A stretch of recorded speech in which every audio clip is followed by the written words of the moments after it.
পাছ কৰে অসমত শিক্ষকৰ নিযুক্তি দ্ৰুত গতিত হৈ আছিল যদিও বহু দিনলৈ অভিযন্তাৰ নিযুক্তি হোৱা নাছিল আৰু তাৰ লগতে আমাৰ কনিষ্ঠ অভিযন্তাৰ নিযুক্তিও এক প্ৰকাৰ বন্ধ হৈ আছিল যোৱা বছৰ কেইটাত আমি এক প্ৰকাৰ ক'বলৈ গ'লে PWD Rural Development Department Water Resource আৰু আমাৰ ইৰিগেশ্যন আদি বিভাগত আমি যথেষ্ট অভিযন্তা নিয়োগ কৰিছো জুনিয়ৰ অভিযন্তাও আমি নিয়োগ কৰিছো কেতিয়াবা এনেকুৱাও হৈছে যে একেজন লৰাই প্ৰথমতে ৰুৰেল ডেভেলপমেন্টত চাকৰি পাইছে তাৰ পিছত ওয়াটাৰ ৰিসোৰ্সত চাকৰি পাইছে আৰু লাষ্টত আহি PWD পাব লাগে আজি PWD পাইছে বহুত এনেকুৱাও বহুত কেইজনে ঘূৰি আছে নিযুক্তি লওঁতে মই নামবিলাক কমন দেখা পাওঁ তেতিয়া মই খুধু যে স্যাৰ সব PWD তে আহিব খুজে মোৰো ভাল লাগে যে মই PWD মন্ত্ৰী গতিকে আমাৰ তাতে আহিব খুজে কিন্তু এটাই মই কথা কম যে আমাৰ অসমত ইমান ইঞ্জিনিয়াৰ নিযুক্তি আগত কেতিয়াও হোৱা নাছিল আৰু এতিয়া ইঞ্জিনিয়াৰিং কলেজ বিলাকতো এটা ভাল পৰিবেশ হৈছে লৰা ছোৱালীৰ মনত এটা বিশ্বাস হৈছে যে পঢ়া শুনা কৰিলে আমি চাকৰি পাম চাকৰিৰ লগতে মই আমাৰ ইঞ্জিনিয়াৰ সকলক অনুৰোধ কৰিম যে আমাৰ আজি যেহেতু PWD বিল্ডিং আৰু আমাৰ ৰোডছত নিযুক্তি হৈছে মই ভাবো যে আমাৰ কাৰিকৰী জ্ঞানসমূহক আমি কেনেকৈ চাকৰি কালত প্ৰয়োগ কৰিম তাক আমি লক্ষ্য ৰখাটো অতিকে প্ৰয়োজনীয় মই যোৱা ৩-৪ বছৰ লোক নিৰ্মাণ বিভাগৰ মই মন্ত্ৰী হৈ আছো মুখ্যমন্ত্ৰীৰ লগতে আৰু মই দেখা পাওঁ যে আমাৰ বহু সময়ত ইঞ্জিনিয়াৰ সকলে ঠিকাদাৰ সকলৰ ওপৰতে নিৰ্ভৰশীল হৈ থাকে সাইট ভিজিট একেবাৰে কম থাকে আৰু আনকি বহুত সময়ত এস্টিমেট আদিও আমি নিজে চোৱাৰ অভ্যাসটো আমি কমাই পেলাম যেতিয়া এটা ৰাস্তাৰ মাজত পানী জমা হয় তেতিয়া আমি বুজি পাব লাগিব যে ইয়াত ইঞ্জিনিয়াৰৰ কোনো তেওঁলোকৰ কন্ট্ৰিবিউশন দিয়া নাই কাৰণ যেতিয়া ৰাস্তা এটা বনাব মাছটো সদায় ওপৰত থাকিব আৰু মাজৰ পৰা পানী দুইটা সাইডলৈকে নিগৰিত হ'ব লাগিব তাক আমি কেম্বাৰিং বুলি কওঁ কেম্বাৰিং আমি আমাৰ সাবজেক্ট আছে আমি ভালকৈ পঢ়ো কিন্তু আপোনালোকে এতিয়া গুৱাহাটীটো যদি ৰাস্তা ঘাটবোৰ চাব যায় দেখিব যেটো পথ হল হৈছে ৰাস্তাৰ মাজত হৈছে তাৰ মানে আমি ইয়াতে ঠিকাদাৰ সকল আহিছে আৰু তেওঁলোকে যেনেকে ৰাস্তা বনাই দিছে তেনেকে আমি চাইছো আমি নিজৰ অভিযান্ত্ৰিক যেটো মূল্য সেইটো তাত আমি নিয়োগ কৰা নাই ঘৰৰ নিৰ্মাণটো আমি দেখা পাওঁ যে বিল্ডিংটো ৰং আদি হৈ থাকে কিন্তু নিৰ্মাণৰ সময়তে বহুত বিলাক ক্ৰ্যাক আমি দেখা পাওঁ তাৰ মূল কাৰণটো হল যে আমি নিৰন্তৰ তাত ভিজিট নকৰা কাৰণে কিমান বালি দিছে কিমান সিমেন্ট দিছে কিমান পানী মাৰিছে আমি কোনেও নাচাও শেষত ৰংটো দি দিয়াৰ পিছতে ভিতৰত গুটেইখিনি কথা সোমাই যায় উদ্বোধনৰ দিনাখন কোনেও একো গম নাপায় দুদিন পিছত বিল্ডিং বিলাকত ক্ৰ্যাক ওলাব ধৰে ইয়াৰ ফলত আমাৰ ক্ষতিটো হয় কি যে এটা ৰাস্তা নিৰ্মাণ কৰোতে আজিকালি 1 কিলোমিটাৰ ৰাস্তা বনাওতে প্ৰায় 1.5 কোটি টকা লাগে আৰু যিমানে ৰাস্তাৰ বনোৱাৰ মূল্য বাঢ়ি গৈছে হিমানে নতুন ৰাস্তা বনোৱাৰ ক্ষমতাটো আমাৰ সীমিত হৈ আহি আছে কাৰণ এটা ৰাস্তা যদি বনাব 1.5 কোটি টকা লাগে তেতিয়ালে 100 কোটি টকা খৰচ কৰিও আমি 100 কিলোমিটাৰ ৰাস্তা বনাব নোৱাৰো ফলত বহুতো গাঁৱৰ মানুহে চহৰৰ মানুহে পকি ৰাস্তাটাৰ পৰা বঞ্চিত হৈ থাকিব লাগে আৰু ভূতৰ ওপৰত দান পৰা দি যদি এবছৰতে সেই ৰাস্তাটো আমি ৰিপেয়াৰিঙত যাব লাগে তেতিয়াহ'লে আৰু টকা আমি সেই ৰাস্তাটোতে দিব লাগে। আজি আপোনালোকে চালে দেখা পাব যে অসমত কোনো এটা ৰাস্তাই 3 বছৰতকৈ বেছি নীতিকে তাত আমি আকৌ ৰিপেয়াৰিং কৰিবলগীয়া হয়। তাৰ মূল কাৰণটো মানুহে কয় যে বৰষুণ হয়, ফ্লাড হয়, কিন্তু মূল কাৰণটো হ'ল যে আমাৰ ইঞ্জিনিয়াৰসকলে ৰাস্তাটো নিৰ্মাণৰ সময়ত নিৰ্মাণ কাৰ্যৰ লগত একেবাৰে জড়িত হৈ নাথাকে। আৰু আজিকালি সকলোতকৈ ডাঙৰ কথা হৈছে যে ঠিকাদাৰজনে মিস্ত্ৰীক ক'ৰ পৰা লৈ আহে, যাৰ কোনো ধৰণৰ ট্ৰেইনিং নাই, নান্দনিক দৃষ্টিভংগী নাই, এস্থেটিক সেন্স নাই, তেনেকুৱা মিস্ত্ৰী কিছুমান আমি জোৰ তৰ পৰা লৈ আহোঁ আৰু তেওঁলোকে ৰাস্তা বনায়, আনকি ঠিকাদাৰসকলেও ৰাস্তা চাব নাহে। তাৰ ফলত অসমৰ ৰাজহৰ বহু ডাঙৰ ক্ষতি হৈ আছে। আৰু মই অত্যন্ত চিন্তনীয় হৈ আছোঁ যে লাহে লাহে আমাৰ যদি কষ্ট পাৰ কিলোমিটাৰ বাঢ়ি বাঢ়ি গৈ থাকে, এসময়ত আমি ৰাস্তা ঘাট বনাবই নোৱাৰা হৈ যাম।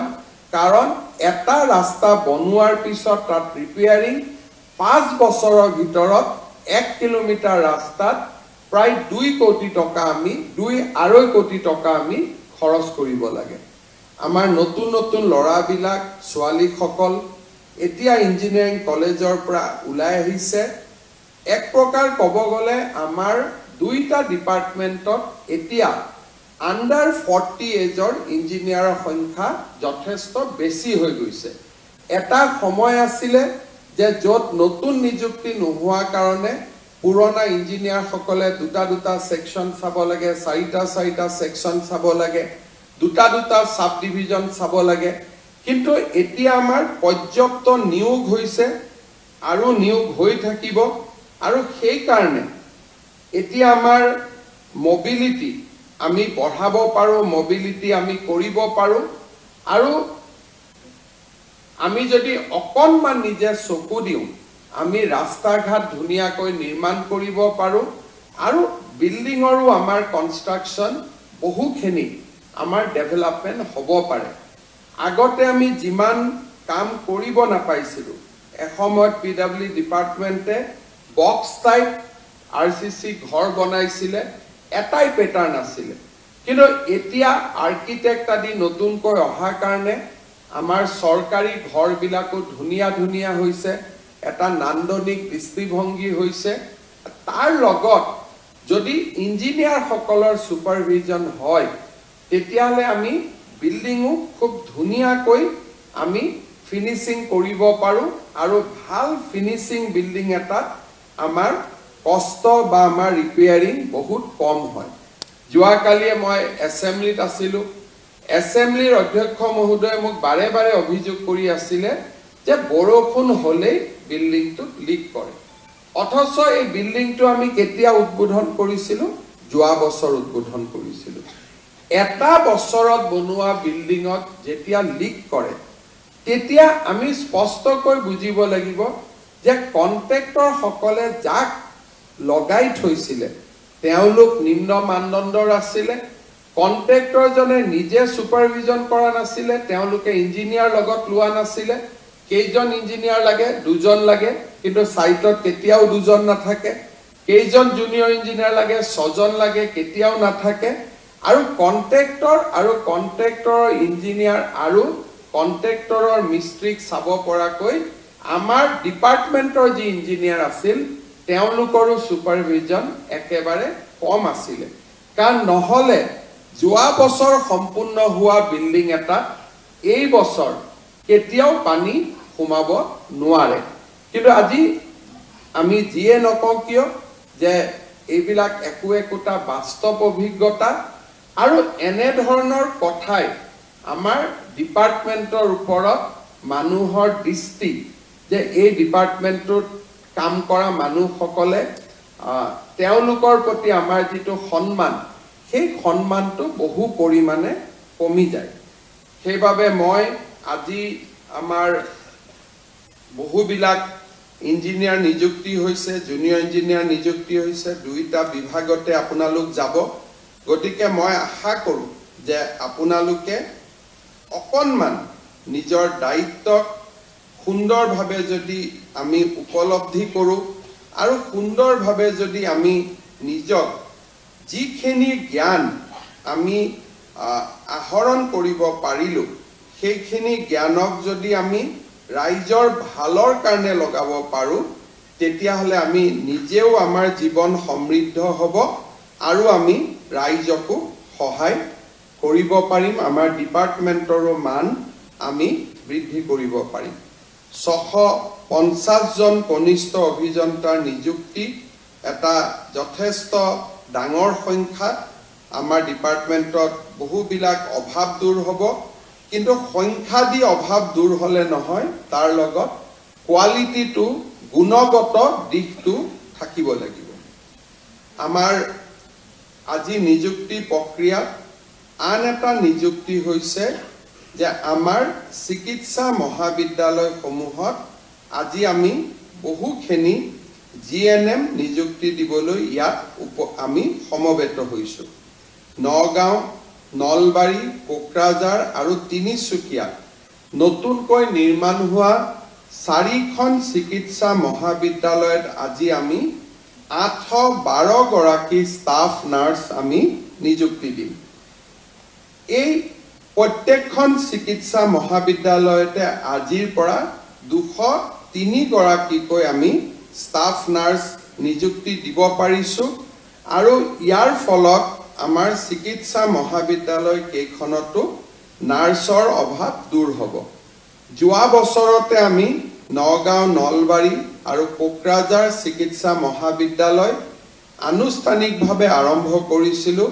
আৰু এই বছৰ আমি তিনিচুকীয়াতো এডমিশ্যন দিবৰ বাবে গৈ আছোঁ। প্ৰথম ফাৰ্ষ্ট MBBS বেটছ এইবাৰ তিনিচুকীয়াতো নামভৰ্তি কৰিব পাৰিব। ইয়াৰ ফলত আমাৰ চিকিৎসা মহাবিদ্যালয়ৰ সংখ্যা 13খনলৈ বৃদ্ধি পালে। অহা বছৰ আমি গুৱাহাটীত আমাৰ ৰাজ্যৰ 14তম অৰ্থাৎ নাম্বাৰ 14 মেডিকেল কলেজখনো গুৱাহাটীত আমি আৰম্ভ কৰিম, যাক আমি প্ৰাগজ্যোতিষপুৰ মেডিকেল কলেজ বুলি ইতিমধ্যে নামাকৰণ কৰিছোঁ। অৰ্থাৎ অহা বছৰলৈ গৈ গৈ আমাৰ অসমত 14খন চিকিৎসা মহাবিদ্যালয় হ'ব আৰু তাৰ পৰৱৰ্তী বছৰত একেলগে আমি অসমত বঙাইগাঁও, চৰাইদেউ আৰু বিশ্বনাথ আমি আৰু 3খন চিকিৎসা মহাবিদ্যালয় 2026 চনত আমি আৰম্ভ কৰিব পাৰিম। 2025ত এখন প্ৰাগজ্যোতিষপুৰ অৰ্থাৎ অসমৰ 14তম চিকিৎসা মহাবিদ্যালয় হ'ব আৰু 2026 চনত আমি 3খন আৰু নতুন চিকিৎসা মহাবিদ্যালয় বিশ্বনাথ, চৰাইদেউ আৰু বঙাইগাঁৱত আমি আৰম্ভ কৰিব পাৰিম। আজি আমি এই চিকিৎসা মহাবিদ্যালয়ৰ সংখ্যাটোৱে আমাক কি বুজাইছে? এটাই আমি বুজিব পাৰোঁ যে আজি আমাৰ অসমখনৰ চাৰিওফালে এটা উন্নয়ন আৰু বিকাশৰ নতুন ধাৰা আজি আমাৰ সন্মুখত আহি দেখা দিছে। এসময়ত আমাৰ অসমত মেডিকেল কলেজ মাত্ৰ 3খন আছিল। 3খন মেডিকেল কলেজৰ পৰা গৈ গৈ আমি 13খন মেডিকেল কলেজত আজি আমি ইয়াক কাৰ্যক্ষম কৰিব পাৰিছোঁ। ইয়াৰ ফলত স্পষ্টভাৱে আমাৰ ৰোগীসকলৰতো লাভ হৈছে। প্ৰতিখন চিকিৎসা মহাবিদ্যালয়ত 200 গৰাকীকৈ ষ্টাফ নাৰ্ছৰ নিযুক্তি হৈছে। তাৰ মানে এই চিকিৎসা মহাবিদ্যালয় কেইখন নিৰ্মাণ হোৱা বাবেই 3খন আমি বাদ দিলোঁ। আজি আমাৰ ষ্টাফ নাৰ্ছ হিচাপে 2000-2500 ছোৱালীয়ে চৰকাৰী চাকৰি পাবলৈ সক্ষম হৈছে।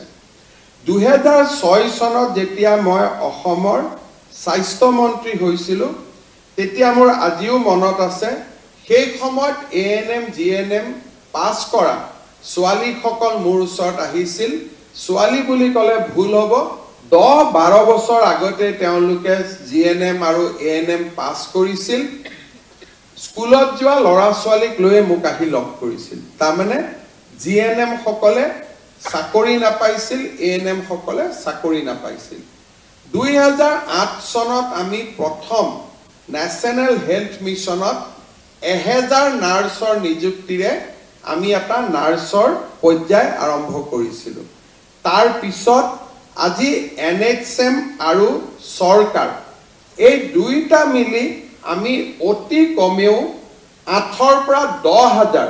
ছোৱালীক আমি আজি নিযুক্তি দিছো আৰু চৰকাৰী স্বাস্থ্য সেৱা যিমানে আগবাঢ়ি গৈছে সিমানে বেচৰকাৰী খণ্ডটো বিভিন্ন নাৰ্ছিং হোম সৃষ্টি হৈছে তাৰ ফলত আমাৰ ছোৱালীসকলে আজি চৰকাৰী চাকৰি পাবলৈ সক্ষম হৈছে বেচৰকাৰী চাকৰি পাবলৈ সক্ষম হৈছে অসমত সেই সময়ত 7-8খন জিএনএম স্কুল আছিল আজি আটাইতকৈ বেছি যদি কোনোবা আমাৰ ওচৰত আহে নৰ্মেল কলেজ বনাবৰ কাৰণে নাহে জিএনএম নাৰ্ছিং স্কুল বনাবৰ কাৰণে আমাৰ ওচৰত আটাইতকৈ বেছি আবেদন থাকে তাৰ মানে যোৱা 2006-7 চনৰ পৰা 3খন মেডিকেল কলেজ 14 চনৰ পিছত 6খন মেডিকেল কলেজ আজি আমাৰ যি ধৰণে চিকিৎসা খণ্ডটোত এটা নৱজাগৰণ সৃষ্টি হৈছে সেই নৱজাগৰণৰ ফলত অকল যে ৰোগীসকলে উপকৃত হৈছে তেনে নহয় এটা ডাঙৰ মানৱ সম্পদৰো নিযুক্তি ইয়াত সম্ভৱ হৈছে মই আজি যিসকল জিএনএম আমাৰ ষ্টাফ নাৰ্ছ হিচাপে মেডিকেল কলেজ সমূহলৈ যাব তেখেতসকলকো মই এটা অনুৰোধ কৰিম আমি সকলোৱে ৰোগীক খুব ভাল কৰি সেৱা কৰোঁ কিন্তু মুখত হাঁহিটো নথকাৰ কাৰণে আমাৰ ওপৰত ৰোগীসকল অসন্তুষ্ট হৈ থাকে মই এটা কথা জানো যে হাঁহিটোৰ কোনো দাম নাই হাঁহিটো আমি এনেই মাৰি থাকিব পাৰোঁ নে হাঁহিৰ দাম আছে নেকি কিবা কোনোটো হাঁহি মাৰিলেতো ঘৰৰ টকা পইচাও খৰচ নহয় কিন্তু মই মেডিকেল গুৱাহাটী মেডিকেল কলেজতো গ'লে আমাৰ নাৰ্ছ বাইদেউসকলে মুখখন ইমান কঠোৱা শব্দটো ক'ব ভাল নালাগে ইমান মুখখন গহীন গম্ভীৰ কৰি ৰাখে ৰোগীসকলৰ ভয়তে বেমাৰটো বেছি হৈ যায় কোনোবা মহিলা এগৰাকী লেবাৰ ৰুমত গৈছে সিজাৰিন কৰিব গৈছে তাৰ আগত যদি আমি হাঁহি মাৰি কওঁ যে বাইদেউ আপোনালোকৰ একো সমস্যা নাই এনেকুৱা সিজাৰিন আমাৰ ইয়াত হৈয়ে থাকে অলপ আগতেও আমি সিজাৰিন কৰি থৈ গৈছো কোনো চিন্তা নাই ফটক কৰি হৈয়ে যাব তাকে নকৰি আমি মুখখন গোমুঠা কৰি ৰাখো ফলত মহিলাগৰাকীৰ প্ৰেছাৰ বাঢ়িব আৰম্ভ কৰে যে কি হ'ল আৰু আপোনালোকে জানে যে মেটাৰনেল মৰ্টেলিটিৰ এটা সবচে ডাঙৰ ৰিজন হৈছে হাই ব্লাড প্ৰেছাৰ যদি সিজাৰিন সেকশনৰ সময়ত কোনোবা এগৰাকী মহিলাৰ হাই ব্লাড প্ৰেছাৰ দেখে ডক্টৰে ক'ব যে অলপ ৰখাই থক এতিয়া সিজাৰিন কৰিব নোৱাৰি কিন্তু লেবাৰ ৰুমত যেতিয়া আমি মহিলাগৰাকীক লেবাৰ লৈ যাওঁ জন্ম দিওঁ বহুতে আমি প্ৰেছাৰো নাচাওঁ প্ৰেছাৰ বাঢ়ি আছে কমা আছে আমাৰ সন্তান জন্ম হৈ যায় মহিলাগৰাকী আৰু নৱজাত সন্তানটোৰ তাতে এটা বহুত ডাঙৰ বিৰূপ প্ৰভাৱ পৰে যোৱা কেইদিনমানত মই এটা বস্তু লক্ষ্য কৰি আছো যে আমাৰ নাৰ্ছসকল বা ডক্টৰসকলে সন্তান জন্ম দিয়াৰ সময়ত যিখিনি প্ৰটোকল সেই প্ৰটোকল বিলাক ভাল কৰি নমনা কাৰণে আজিকালি মই গাঁৱে ভূঞে গ'লে এবিধ নতুন ৰোগীক দেখা পোৱা আৰম্ভ হৈছো কি বুলি কয় পিএচ আমাৰ যে জন্ম হলে সেলিব্ৰেল পালসি আজিকালি আগতে মইতো অসমত মোৰ ৰাজনীতি কৰা 24-25 হৈ গ'ল বছৰ হৈ গ'ল গাঁৱে ভূঞে ঘূৰি থাকো আগতে ইমান সেৰিব্ৰেল পালচিৰ পেচেণ্ট আমি দেখা নাপাইছিলোঁ এতিয়া যি মিটিঙতে যাওঁ 4 গৰাকী সেৰিব্ৰেল পালচিৰ পেচেণ্ট বহিয়ে থাকে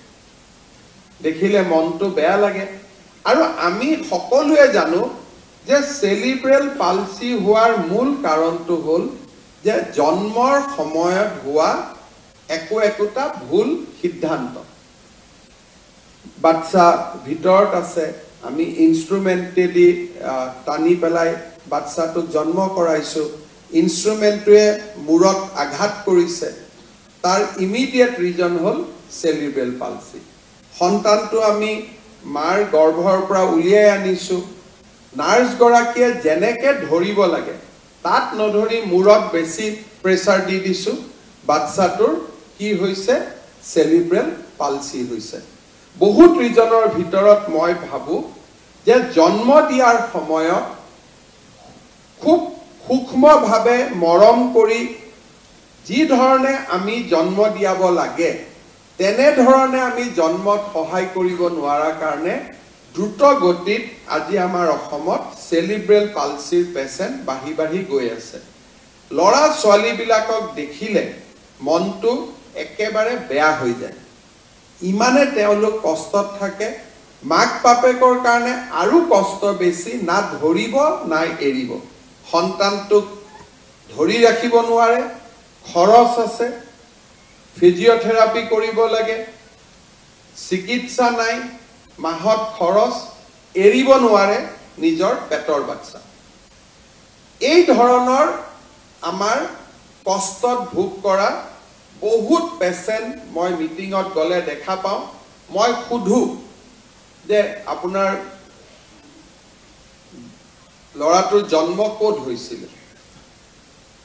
বিভিন্ন জাগাৰ কয় কিন্তু বেছিকৈ গভৰ্ণমেণ্ট হস্পিটালৰ নাম কয় কাৰণ এইবিলাক দুখীয়া মানুহ গভৰ্ণমেণ্ট হস্পিটালত আমি ইনষ্টিটিউচনেল ডেলিভাৰী বাঢ়িলেই নহ'ব ইনষ্টিটিউচনেল ডেলিভাৰীৰ লগত আমাৰ কোৱালিটিটো বাঢ়িব লাগে কোৱালিটিটো কোনে বঢ়ুৱাব আমাৰ ষ্টাফ নাৰ্ছ আৰু ডক্টৰসকলে বেসিক্যালি নৰ্মেল ডেলিভাৰী ক্ষেত্ৰত ডক্টৰৰ ভূমিকা খুবেই কম থাকে আমাৰ ষ্টাফ নাৰ্ছসকলে নৰ্মেল ডেলিভাৰী কৰোৱায় সিজাৰিন হলে ডক্টৰ থাকে আৰু এতিয়া আমি ষ্টাফ নাৰ্ছসকলক ওয়েলনেস সেন্টাৰত আমি CHO কৰি দিছো তাৰ মানে ওয়েলনেস সেন্টাৰটো আমাৰ ষ্টাফ নাৰ্ছ বাইদেউসকলে হেড কৰে গুটে ব্যৱস্থাটো চাই তাত থকা নৰ্মেল ডেলিভাৰীখিনি আমিয়ে কৰাম আমি যদি তুলনা কৰো কেৰালা আদি জাগাত নাৰ্ছ পঢ়ি উঠি নাৰ্ছিং এনাস্থেচিছৰ তেওঁলোকে ট্ৰেইনিং লয় বহুত নাৰ্ছে এনাস্থেচিয়াও দিব পাৰে আমাৰ অসমত বহু কেইখন হস্পিটাল আছে য'ত জন্মৰ সময় এনাস্থেচিয়া নাৰ্ছে দিয়ে BSc নাৰ্ছিং কৰাৰ পিছত আমি এনাস্থেচিয়া দিব পৰাও আমি সক্ষমতা আহৰণ কৰো ষ্টাফ নাৰ্ছ পৰ্যায়ত আমি যদি আমাৰ গুণখিনি আমি যদি নিৰন্তৰভাৱে বিশ্লেষণ কৰো খুব ধুনীয়াকৈ সন্তান জন্ম দিয়া আমি যদি এটা অভ্যাসত পৰিণত ৰাখো পেচেণ্ট সকলক চাব গলে মুখত হাঁহি এটা যদি ৰাখো মই ভাবো আমাৰ হেলথ সেক্টৰটো নিজে বহুখিনি ভাল হ'ব মই সেই কাৰণে আজি ইয়াতে 812 গৰাকী ছোৱালীয়ে নিযুক্তি পাইছে এটাই মই অনুৰোধ কৰিম যাতে হাঁহিটো সদায় থাকে হাঁহিটো নাথাকিলে সমস্যাৰ সৃষ্টি হয় দ্বিতীয় আৰু এটা মই সদায় অনুৰোধ কৰো যেতিয়া নাৰ্ছত এপইন্টমেন্ট লেটাৰ দিব আহো আমি বাল্য বিবাহ বন্ধ কৰিছো কিন্তু বয়স হোৱা ছোৱালীৰ বিয়া বন্ধ কৰোৱা নাই গতিকে আমাৰ নাৰ্ছসকলে বিশেষকৈ ইয়াত যেহেতু ছোৱালী ঘৰত দেউতা মাসকলে চিন্তা কৰি থাকে সোনকালে বিয়াখনো পাতি ল'ব লাগে কাৰণ মোক বহুত দেউতাক মাকে কয় যে আজিকালি আমাৰ ছোৱালীসকলে বহুত দেৰিকৈ বিয়া পাতে মোৰ এটাই অনুৰোধ বাল্য বিবাহ হ'ব নালাগে দেৰিকৈও বিয়া হ'ব নালাগে সময়ত বিয়া হ'ব লাগে আৰু সময়ত বিয়া হৈ সময়ত সন্তান জন্ম দিলেও মেটাৰনেল মৰ্টেলিটি বহু গুণে কমি যায় মই যিখিনি কথা কৈ আছো বিজ্ঞানৰ দৃষ্টিভংগীৰ পৰা কৈ আছো আমাৰ মেটাৰনেল মৰ্টেলিটি ৰোধ কৰাৰো আন এটা ডাঙৰ বিষয় হৈছে উপযুক্ত সময় বিয়া আজি এই প্ৰসংগটো মই কিয় উল্লেখ কৰিছো যে আপোনালোক কিছুমানে এনেকুৱা মেডিকেল কলেজত যাব যত 16-17 বছৰতো কিছুমান ছোৱালী দেখিব যোনে সন্তান জন্ম দিব আহে ডক্টৰ বিলাক পুৰুষ হলে কথা পাতিব নোৱাৰি মহিলা হলেও ডক্টৰৰ ইটোৰ পিছত ইটো কাম থাকে আপোনালোকে মহিলাসকলৰ লগত কিছু সময় খৰচ কৰিব পাৰে আমাৰ এটা ডাঙৰ কথা হল যে আমি সদায় আমাৰ কন্যা সন্তানসকলক বুজাব লাগে যে সঠিক সময়ত আমি যাতে সন্তান জন্ম দিওঁ অসমত বাল্য বিবাহৰ কাৰণে আমাৰ মেটাৰনেল মৰ্টেলিটি বহু গুণে বেছি আছিল যোৱা 4-3টা বছৰত আমি বাল্য বিবাহৰ বিৰুদ্ধে যথেষ্টখিনি যুঁজ কৰিছো আৰু লাহে লাহে অসমত বাল্য বিবাহ কমিছে কিন্তু আইনৰ ভয়ত যিটো কমে সেইটো এজন ব্যক্তি এখন আসনৰ পৰা আঁতৰি যোৱাৰ পিছত কি তেনেকুৱা ধৰণৰ কথা নোহোৱাও হৈ যায় মোৰ নিজৰ মনত আছে মই যেতিয়া হেলথ মিনিষ্টাৰ আছিলো মাজত 2014-15-16 মই মন্ত্ৰী দায়িত্বত নাছিলো 17-16 চনত যেতিয়া মই স্বাস্থ্য মন্ত্ৰী হওঁ নতুনকৈ তেতিয়া মই দেখা পাওঁ যে মোৰ দিনত যিমান বিলাক ভাল কাম আৰম্ভ হৈছিল তাৰ 90% কাম 2 বছৰত নোহোৱা হৈ গৈছিল এটা ডাঙৰ কাম আছিল স্বচ্ছ নিযুক্তি কিন্তু সেই সময়ত আনকি নাৰ্ছৰ নিযুক্তিটো মানুহে টকা পইচাৰ ঘটনা কৰিবলগীয়া হৈছিল স্বচ্ছতা এক প্ৰকাৰ নোহোৱা হৈ গৈছিল আজি মই পুলিচ সিআৰপি লগাই যদি কবাত বাল্য বিবাহ বন্ধ কৰিছো যিদিনাখন আমিবোৰ নাথাকিম সিদিনাখন মানুহ আকৌ বেক টু স্কোয়াৰ হৈ যাব যত আছিল তালৈকে ঘূৰি আহিব কিন্তু মানুহৰ মন মগজুত আমি যদি এবাৰ সুমুৱাই দিব পাৰো যে বাল্য বিবাহ এটা ভুল কথা যদি মানুহৰ সাইকোলজিটি খুমাই যায় তেতিয়া কি জেনাৰেশন টু জেনাৰেশন হি থাকি যায় আজিৰ জেনাৰেশনে আজি যদি ছোৱালীজনীয়ে ভুলতে সন্তান জন্ম দিলেও দ্বিতীয়টো সন্তান জন্ম দিওতে তেখেতে বহুতবাৰ চিন্তা কৰিব নিজৰ ভনীয়েকক গৈ পৰামৰ্শ দিব যে কম বয়সত বিয়া পাতিব নালাগে আৰু ঠিক বয়সত বিয়া পতাও পৰামৰ্শ দিয়াটো আমাৰ আৰু এটা কাম যাতে এগৰাকী ছোৱালী আটাইতকৈ স্বাস্থ্যৰ ফালৰ পৰা আটাইতকৈ যিটো সময়ত সুস্থ হৈ থাকিব সেইটো সময়তে যদি সন্তান জন্ম দিয়ে তেতিয়া হলে আমাৰ নিগেটিভ কোনো ইম্প্যাক্ট কৰিব নোৱাৰে আজি 8-12 গৰাকী যি ষ্টাফ নাৰ্ছ নিযুক্তি হ'ব আপোনালোকে প্ৰতিটো দিনতে গৰ্ভৱতী মহিলাক সাক্ষাৎ কৰিব লগ পাব আৰু গৰ্ভধাৰণৰ আৰম্ভণিটো লগ পাব আপোনালোকে শিকি অহা কথা বতৰা বিলাক তেখেতসকলক যদি শিকাব পাৰে তেখেতসকলক বুজাব পাৰে তেতিয়া আমি অসমত বাল্য বিবাহো আমি ৰোধ কৰিব পাৰিম সুস্থ সময়ত আমি বিয়া পতাৰ এটা পৰিবেশ নিৰ্মাণ কৰিব পাৰিম আৰু তেতিয়া আমাৰ মেটাৰনেল মৰ্টেলিটি আৰু ইনফেন্ট মৰ্টেলিটিও আমাৰ বহু পৰিমাণে কমি যাব এতিয়া মই শেষত এটা বিশেষ কথাৰে সামৰণি মাৰিব খুজিছো আজি আমি বিশেষকৈ নাৰ্ছত যিসকলে নিযুক্তি পাইছো কিছুমানে নগাঁৱত পাইছো কিছুমানে নলবাৰীত পাইছো কিছুমানে কোকৰাঝাৰত পাইছো কিছুমানে তিনচুকীয়াত পাইছো যদি উজনি অসমৰ ছোৱালী এগৰাকীয়ে নলবাৰীত নিযুক্তি পাইছে সদায় মনটোত লাগি থাকিব যে মোক ট্ৰান্সফাৰ লাগে এতিয়া আমাৰ অসুবিধাটো ক'ত মই নলবাৰীৰ পৰা আপোনাক তিনিচুকীয়ালৈকে পঠাই দিলো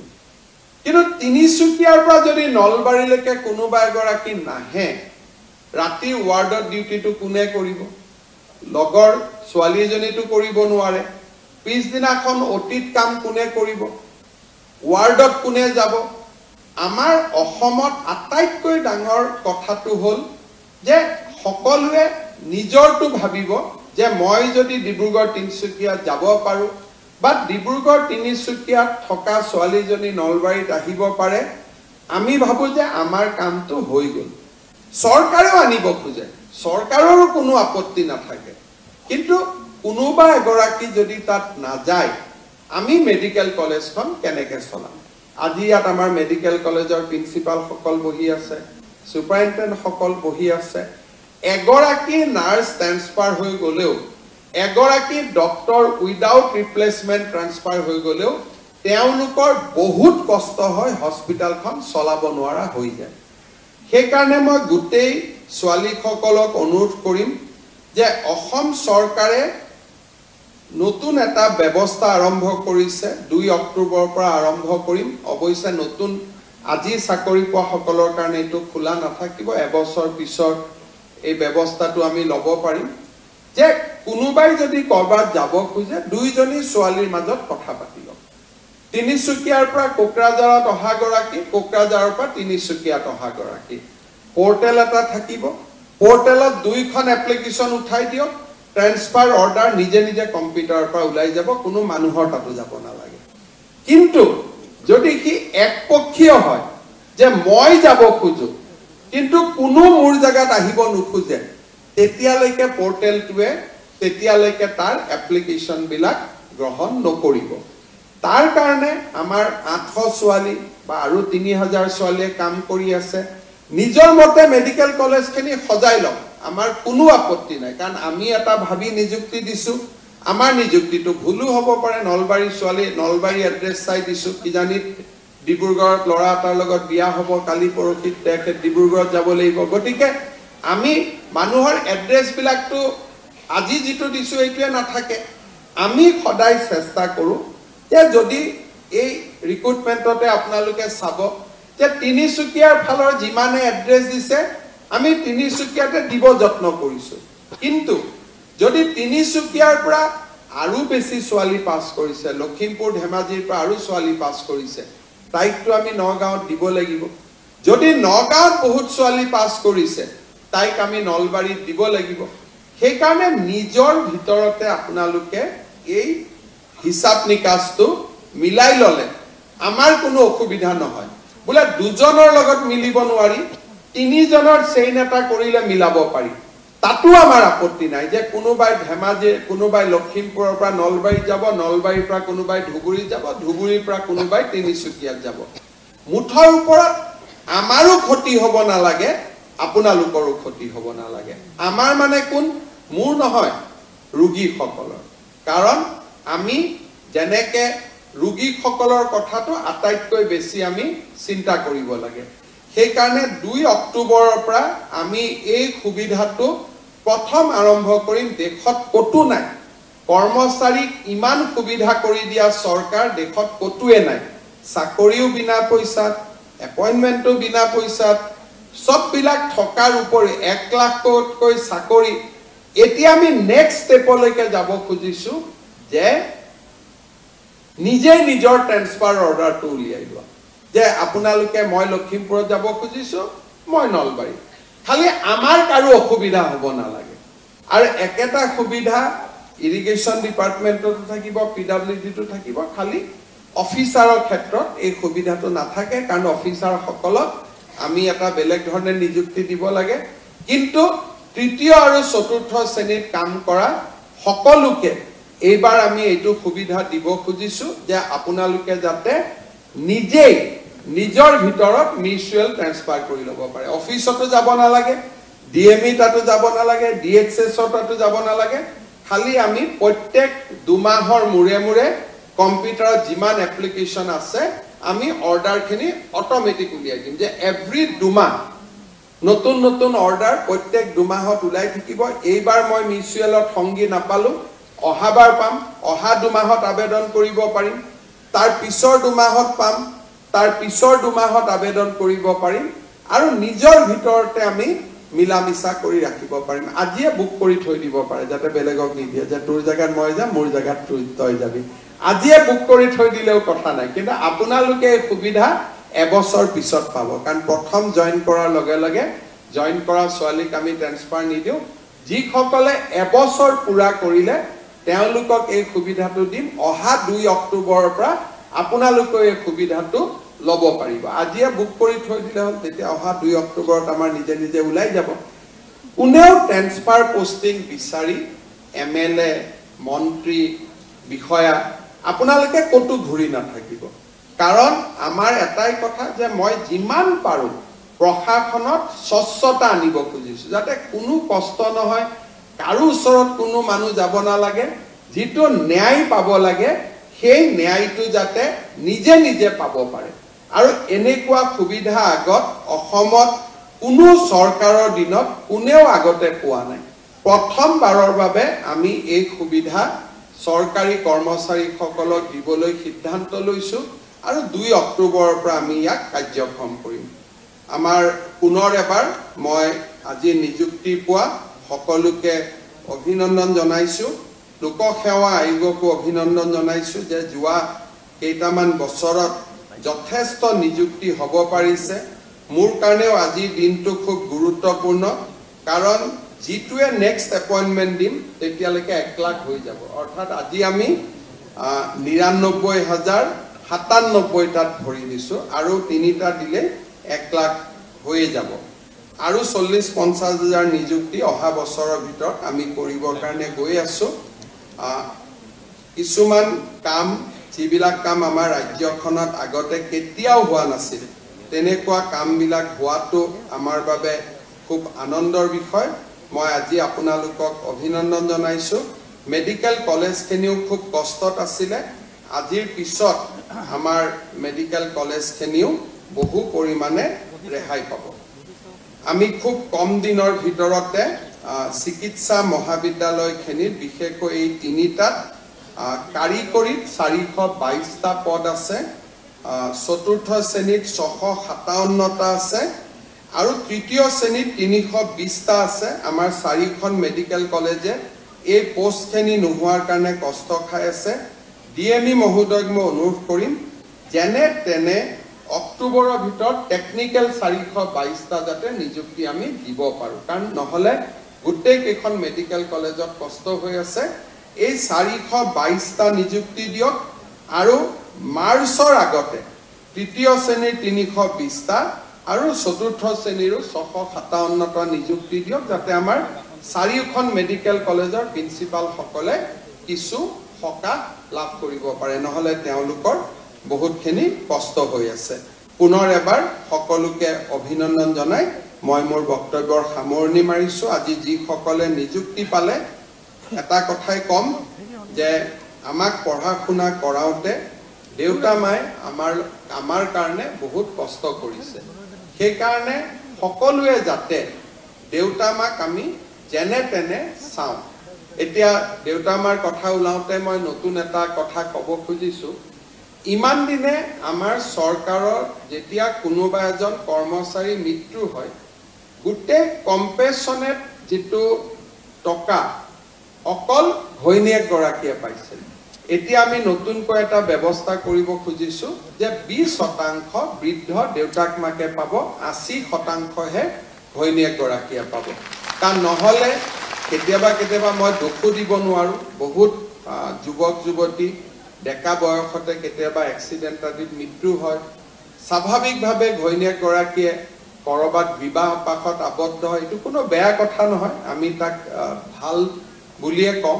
কিন্তু যেতিয়া ছোৱালীজনী বেলেগ এটা পৰিয়ালত গুচি যায় বৃদ্ধ দেউতাক মাকৰ মৃত লৰাজনৰ দেউতাক মাকৰ খুব কষ্ট হয়